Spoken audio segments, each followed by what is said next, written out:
Kalau kamu lagi marah sama Tuhan, kayaknya kamu mesti dengar kisah Eggy Hars di biografinya yang berjudul Eggy, The Inspiring Story of a Girl Without a Country. Eggy, kisah inspiratif seorang gadis tanpa negara. Di buku ini, Eggy menceritakan dua pasang suami istri dari Swedia yang menjawab panggilan Allah untuk pergi sebagai misionaris ke Kongo, Afrika pada tahun 1921. Mereka adalah David dan Svea Vlad, serta Joel dan Berta Eriksson. Kedua pasutri ini menetapkan diri untuk memberikan hidup mereka bagi pekabaran Injil. Namun, sesampainya di desa Ndolera, mereka ditolak oleh kepala desa yang tidak mengizinkan mereka memasuki wilayahnya karena takut dapat mengganggu dewa-dewa mereka.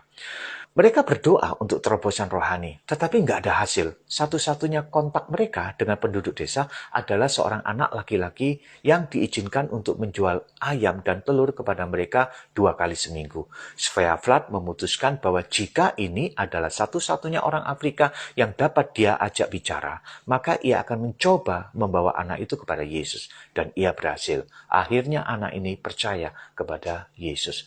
Beberapa bulan kemudian, mereka menderita kesepian, penyakit, dan kekurangan gizi.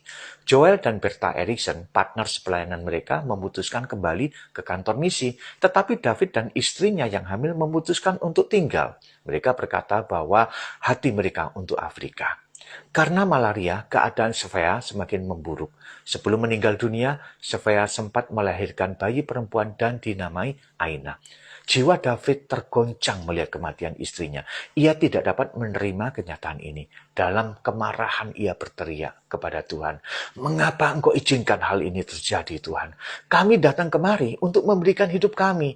Engkau mengecewakan aku, Tuhan." Setelah itu David memutuskan kembali ke Swedia dan ia tidak mau membawa anaknya. Ia titipkan Aina pada keluarga Eriksson. David pulang kembali ke Swedia dalam keadaan kecewa dan marah kepada Tuhan.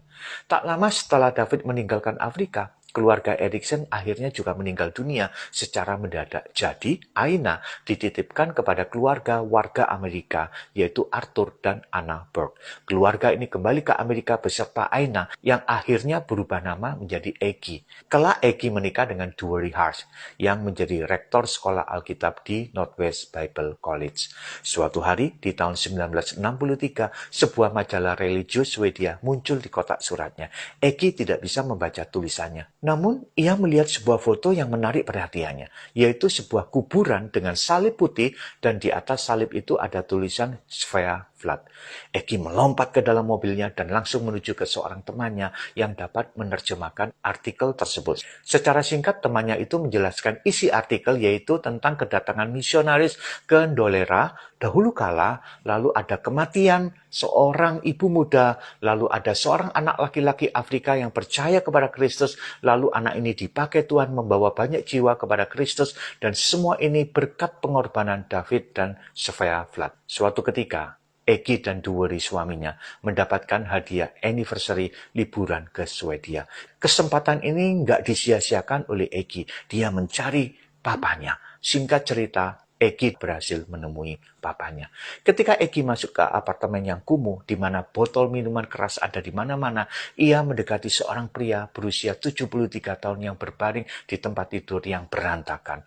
Masih dalam keadaan marah, papanya, David, berkata, "Tuhan melupakan kita semua. Hidup kita seperti ini karena Tuhan." Eggy menatap wajah papanya dan mengusapnya lalu berkata, "Papa, aku mau cerita. Papa tidak pergi ke Afrika dengan sia-sia. Mama tidak mati dengan sia-sia. Anak laki-laki yang Papa menangkan bagi Tuhan, kini tumbuh dan memenangkan seluruh desa itu bagi Yesus Kristus. Satu biji yang Papa tanam terus tumbuh dan tumbuh. Hari ini ada 600 orang Afrika yang melayani Tuhan karena Papa setia pada panggilan Tuhan. Papa, Yesus mencintai Papa." Tiba-tiba Roh Kudus menguasai David dan ia jatuh tersungkur menangis di hadapan Allah. Saat itu juga pemulihan terjadi atas seseorang yang memendam kepahitan selama puluhan tahun kepada Tuhan. Tak lama setelah pertemuan itu, David dipanggil Tuhan. Beberapa tahun kemudian, Eggy menghadiri konferensi penginjilan di London. Ketika seorang pendeta Kongo menyaksikan bagaimana penyebaran Injil terjadi di negaranya. Dan ternyata pendeta itu adalah anak kecil yang dulu ditobatkan oleh orang tua Eggy. pendeta ini telah mengembangkan misinya yang meliputi 110.000 orang Kristen, 32 kantor misi, beberapa sekolah Alkitab, dan sebuah rumah sakit. Ini adalah hasil dari buah pelayanan David dan Sveaflat yang dulu dianggap gagal karena hanya memenangkan satu jiwa saja.